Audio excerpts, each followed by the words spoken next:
Hello and welcome to another edition of For the Record. I'm Sean Murphy. My guest in the first segment today is Steve Marmas. He handles public relations for Soccer Rhode Island. We'll meet him when we come back, so stay with us.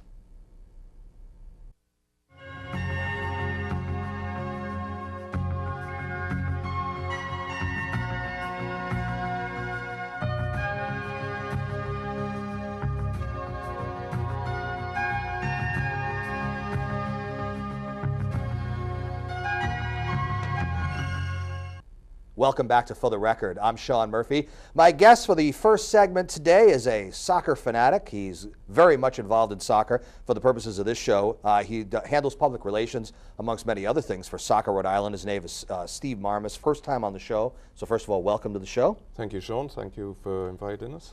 So first of all, that accent, where are you from? From Hull, East Yorkshire in England. Okay, so that's, and we talked off the air, that's a complete opposite coast from Liverpool. The opposite coast. Wherever Liverpool is, you're as far away from that I'm as you can. nowhere near Liverpool. Okay. You know what, my first question for you, since that's where you're from, does it bother you that we don't use the term football for this sport and soccer? Does the term soccer bother you?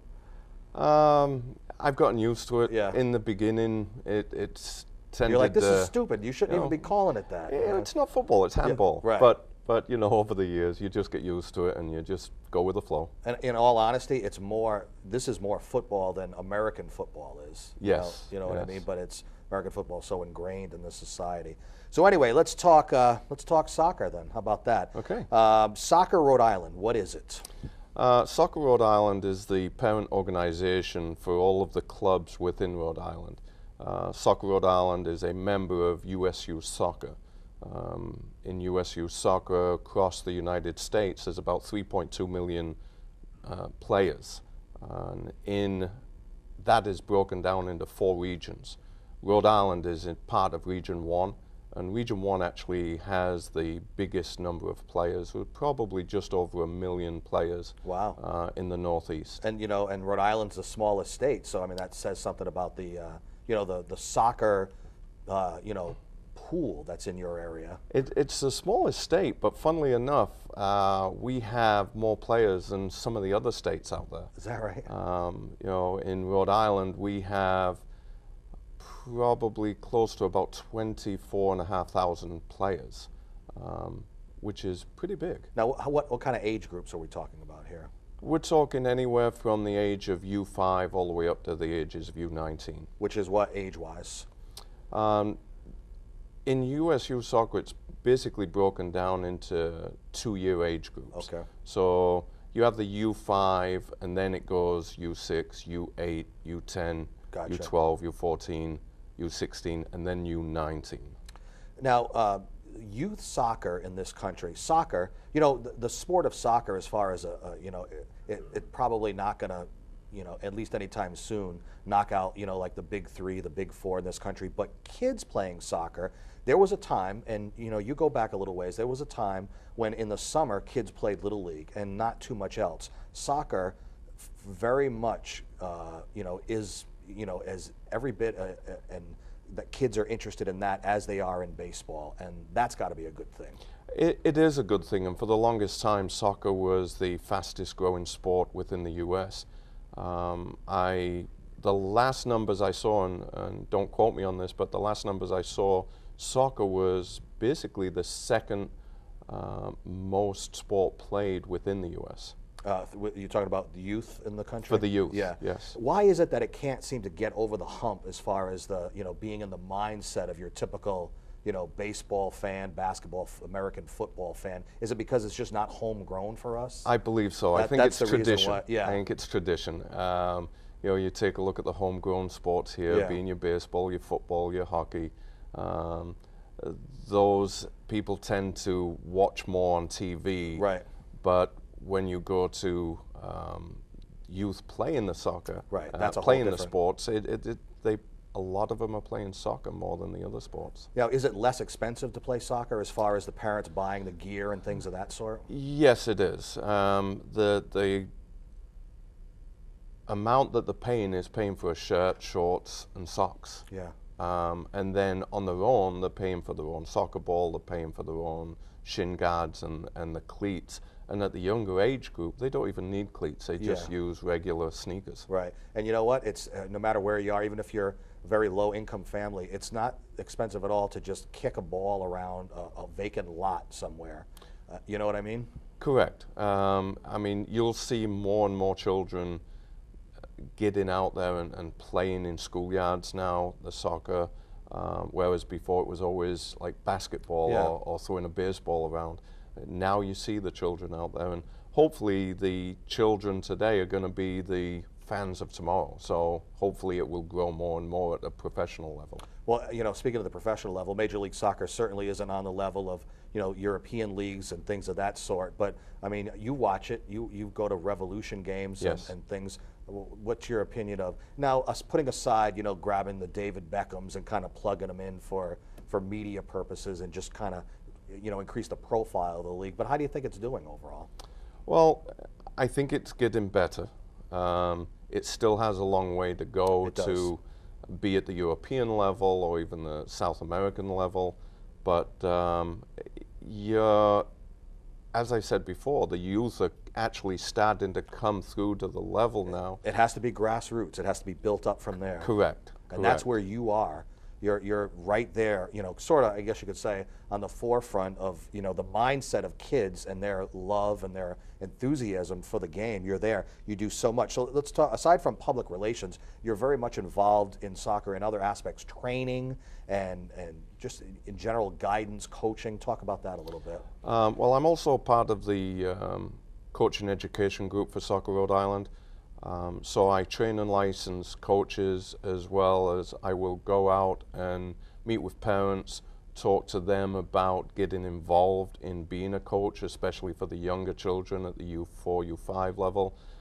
You've still got parents out there that may never have played soccer. Right. So we give them information. We also give them a DVD at no charge that they can take away with them and watch some different activities that the children are doing that we're also teaching them. So it's reinforcement after the fact that they get the review as well. Are soccer parents at matches just as obnoxious and rude as they are at Little League games? I think you get that in every sport. No matter what it is. No matter what it is. Yeah. You get some parents that are quiet as mice on the sidelines, and you get some parents that are loud, and that's just life. You know, it's just the way it is. Is youth soccer, is it regional in this country the way that some other sports are? Hockey more in the northern states, and they're passionate about their American football down south more. So is soccer very regional, or is it just everywhere? No, soccer is actually all across the U.S. Like I said, there's 3.2 million players throughout the U.S., and in the Northeast, we actually have the largest amount of players, with just over 1 million of that 3.2 million playing. And it goes up and down every year. Yeah. You know, you get some players that move on to other sports. You get some players that come from other sports into soccer. It's just a big revolving door. Are there any specific benefits to playing soccer aside from the obvious, just being active and lots of running? You know, obviously, you know, kids in this country and everywhere, you know, there might be a bit of an epidemic of just, weight problems and things of that sort. Well, with soccer, you've constantly got movement on the field. So in the smaller age groups, we deal with more of small-sided games. It used to be where you would have U8 players playing 11v11. Yeah. And what would happen with that was you'd get 1 or 2 players that would be stuck out in the field somewhere. And never see the ball. Never. Yeah. Well, they see the ball, they just never touch it, right? Right. So what we did, going back to about 2000, was we started shrinking down the size of the teams.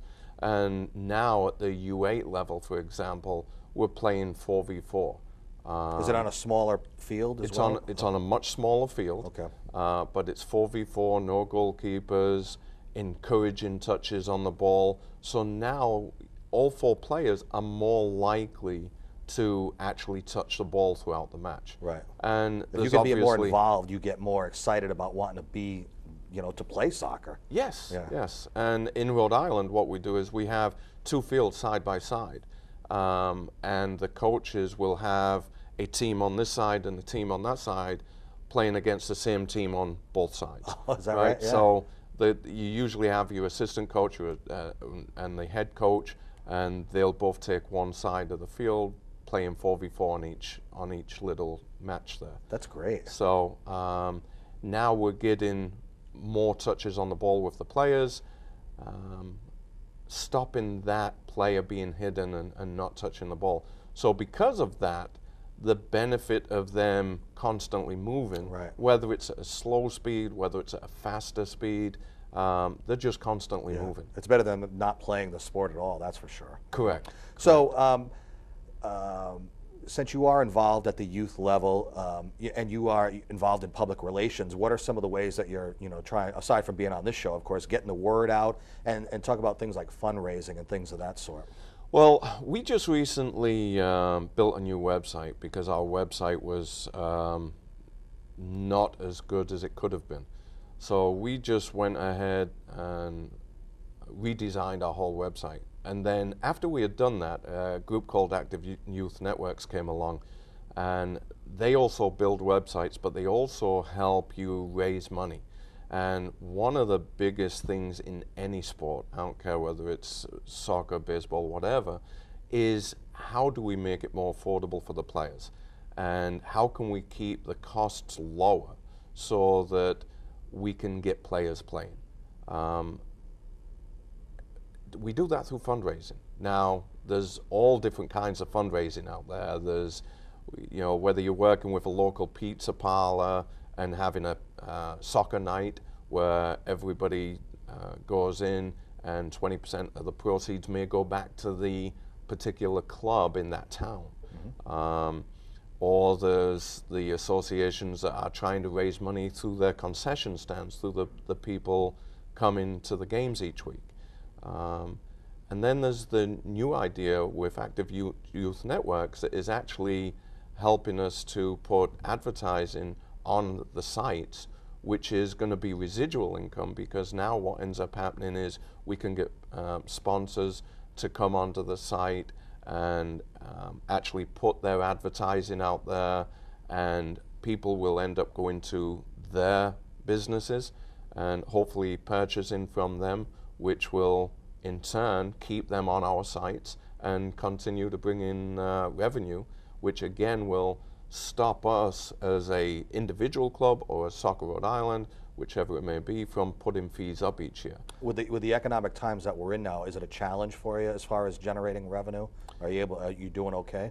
It's more of a challenge now than it used to be because small businesses especially are struggling more and more. So they're not as likely to sponsor a club like they used to, because they may not be getting the return on investment for that. So anything that is going to help both them and us raise revenue and raise money for the associations without having to raise fees for the players is a good thing. But we're going to chat with Chris of the Active Youth Network in the second segment. Before we wrap it up, and this is going to be a biased answer on your part, what's better, European football or South American football? What's the difference between the two? How do they play differently? Well, it's changed over the years. I'm going to get a Brazilian in here to counter you. Yeah. I mean, it's changed over the years. Brazil at one time was the world leader. Yeah. Brazil and Argentina are still, up there in as far as the skill and the caliber of players. But you take a look at Spain, for example, that just won the UEFA Cup, and they're probably going to have a good shot at the World Cup as well. So, me personally, I actually come from a rugby town, but the soccer team that is in Hull went into the Premier Division. They're now back down into the Championship Division. But the soccer in Europe compared to here, and also from Latin America compared to here, is just a much faster paced game. Right. And the skill level is starting to catch up a little bit, but it's still not to the caliber of Europe or Latin America. What's your opinion of the leagues in this country bringing in like the David Beckhams? Is it just really a sort of a PR kind of a move? Or? I think anything that can help encourage soccer, both at the youth level or the adult level, getting people to the MLS games. I go to the New England Revolution quite often, almost every game. And you obviously see a higher attendance when you see somebody like David Beckham go Right, there. exactly. The attendance raises. But you also have teams like Chicago. When Chicago comes in, there's always a higher attendance. And also, I guess you could say that this is a good thing. The fact that other leagues, like Mexican leagues, are sponsoring a team in MLS and putting it in this league too, and sending some of their players there, so they have faith and that it's at least a viable league. And it is growing each year. I Yeah. mean, we've had more professional teams come in over the last couple of years, and there's more scheduled to come in. I'd like to see the women's soccer take off a little bit more. Yeah. That was being held at a professional level league, Right. and then it sort of got cut back a little bit. But they're still in the backgrounds. Boston Breakers are still there, playing against other teams, trying to bring it back. And we'd like to see that, because in Rhode Island, for example, the majority of players are females.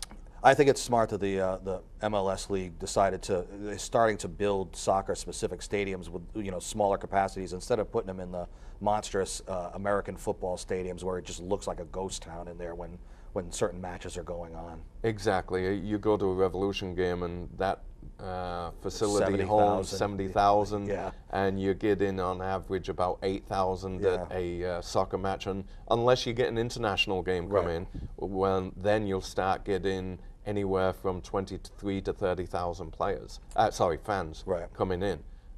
So, yeah, we'd like to see the smaller stadium so it looks more. Yeah, it more makes full. more sense. Let's give a website out for people to go and learn more.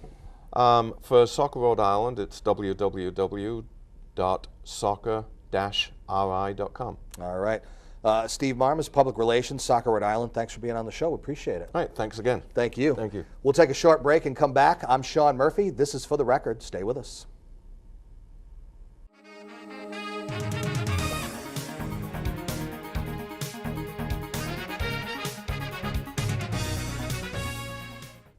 Welcome back to For the Record. I'm Sean Murphy. My guest for this segment, his name is Chris Westerkamp. He is the Senior VP of Development for Active Youth Network, and we briefly touched on the Active Youth Network in the first segment. First of all, Chris, first timer on the show, welcome to the show. Thank you. Glad to be here. So tell everybody, Active Youth Networks, what is it?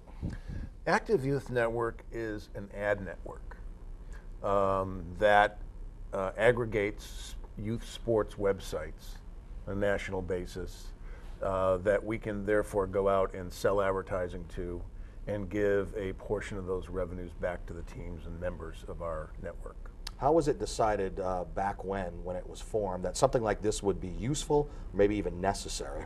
Well, I wish that it were my idea. Okay, you're not going to take credit for it I'm not then? going to take credit. My partner, Nick Cavara, who's in the Denver area, we used to work together in Denver, is very deeply involved in soccer for 15 years. He's been a coach, and he has 4 kids that have gone through it. I've had 3. And he realized, he started to see that there were a lot of families that were struggling with the cost of participation in sports. Yeah, and we were talking about that in the first segment, and soccer's not even one of the more expensive ones, but even still. No, one of our other big category that's emerging is figure skating. And figure skating is a very expensive sport when you start to talk about the rink time. So, I've talked to local coaches in the Rhode Island area, some people that I know, and I would talk to one guy and he says, well, he just lost a player because his family couldn't afford the amount of money just for the annual, fee of being part of the team. And that player could have had potential. I mean, the kid could have gone on to big Yeah, things. and so, there are some clubs where it costs a parent, $75 a season, and there are some that it's, $2,000. And then you add to that, when you get competitive, the travel and everything else, and that becomes, a serious financial burden for a lot of families. And the reality is that the numbers of, and I've really learned this, and it was kind of a surprise to me, but there are about 7.5 million kids in high school sports. Well, you add rec sports and private schools, it comes up to 65 million kids. And sometimes that can be more expensive because the cost isn't necessarily augmented the way it can be if you're participating in school sports, right? But the dedication of American families to youth sports is really incredible.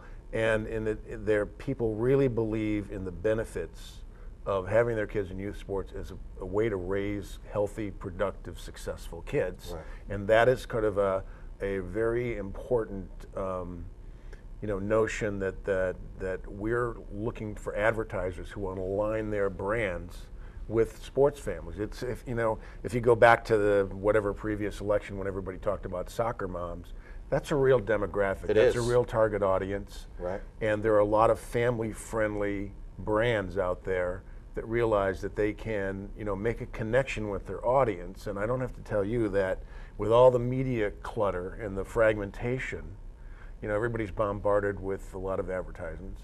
But when you align yourself with an idea and an ideal, it's no different than being a Red Sox fan. Right. Only youth sports families invest an incredible amount of time and effort and move their schedules, and then the money that they pay, it's very, very important. So that's that's a very straightforward concept that advertisers understand. Well, so that brings me to my next question. This, Active Youth Network, it benefits the clubs and teams, it benefits the parents and the participants, the kids who participate. How, you kind of explained it there, so on the flip side, how do you get advertisers to want to be involved? Is it just the youth nature of it? It's the wholesome aspect of it? It's the quality of the audience, the contact point. There is what we found out in doing our research, because we went out and got venture capital for the business. Are all these advertisers targeting that particular demo? Yeah. Does it seem? Okay. So, on the internet, the beauty of the internet is you can target, horizontally, vertically, regionally. You could be in one sport or another. But let's say you're McDonald's and you want to promote the healthy food that McDonald's is doing, and they're doing a big effort with that. They want to have contact with that and reach families with the message that, hey, we have healthy food at McDonald's. So there's an awful lot of organizations out there involved in youth sports, and there's that we've made contact with, and we have some alliances with, because there are issues around youth sports and nutrition, the concussion thing, lots of stuff about parents misbehaving, the ideal of the sport, like AYSO always calls it, about honoring the sport and making it really a great experience for kids so that they get the benefits out of it. And the parents really, it's an experience in that their kids changes how they grow up and the kind of people they are. So it's a fairly intrinsic, sort of endemic idea that they have. Let me ask you a question that I asked Steve in the first segment, and that is the reality of the economy that we're in right now. Does that affect your ability or an advertiser's ability in somewhat of a negative way to be involved? Well, yes, except for the one simple fact that in this year, by the end of the year, advertisers will be spending $100 billion online. Wow. And that's up significantly, and it goes up every year. And so what we're doing is we're positioning our network, and we're at the very beginning now, but when we get the critical mass, then we can go and say to our clubs and say to the advertisers, here's a great audience that you can reach, and you can offer them, discounts. It's also an affinity marketing group, which is kind of like AARP, where you have companies that pay money to actually be able to offer big discounts to the AARP members. Right. It's the same with youth sports, and that's part of our goal, to create that affinity marketing group so that it's very attractive, and we can go to like a chain of hotels that will give soccer families or youth sports families a deeper discount for staying at their hotels when they do a road trip. Right, so it benefits people in other ways that they might not even think about. Exactly. They think that somehow this will augment their costs for soccer, but not even think, well, this could help with a hotel room, it could help with gas for the car. And we live in an era of Groupons. Yeah. So even on a local level, we have a widget, an online ad widget called Quick Ads, And these clubs can, when they go out to look for support from their local merchants, can offer them a really viable, dynamic advertising platform in return for their support.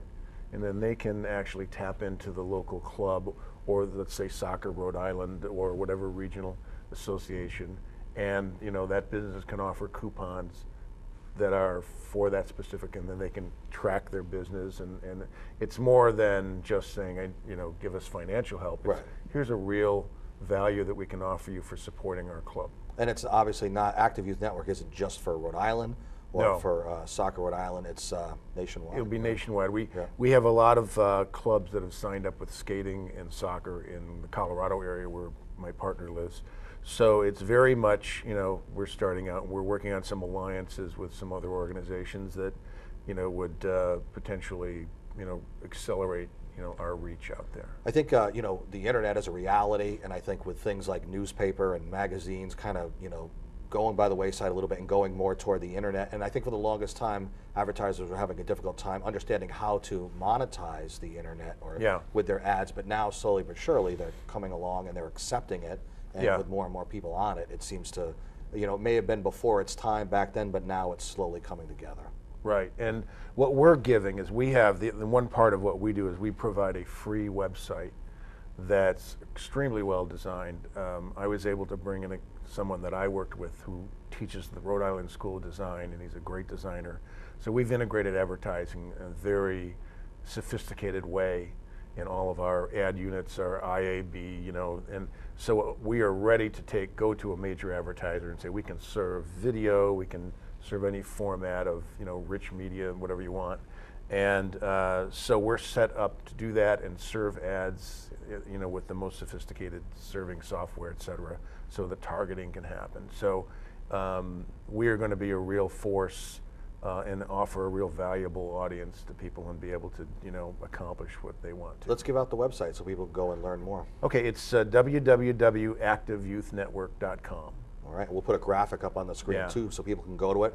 Chris Westerkamp, the Senior VP for Development for Active Youth Network. It's exciting to learn and hear about it, on the ground level and watch it as it rises. And I want to make one point. We're a company that's for profit, but we essentially are giving our profits back to the clubs. We're giving 70% of the revenue that we generate. Excellent. So it's pretty significant. Chris, thanks for being on the show today. You're welcome. Thank you. And thank you for joining us for another edition of For the Record. I'm Sean Murphy. We will see you next time. Take care.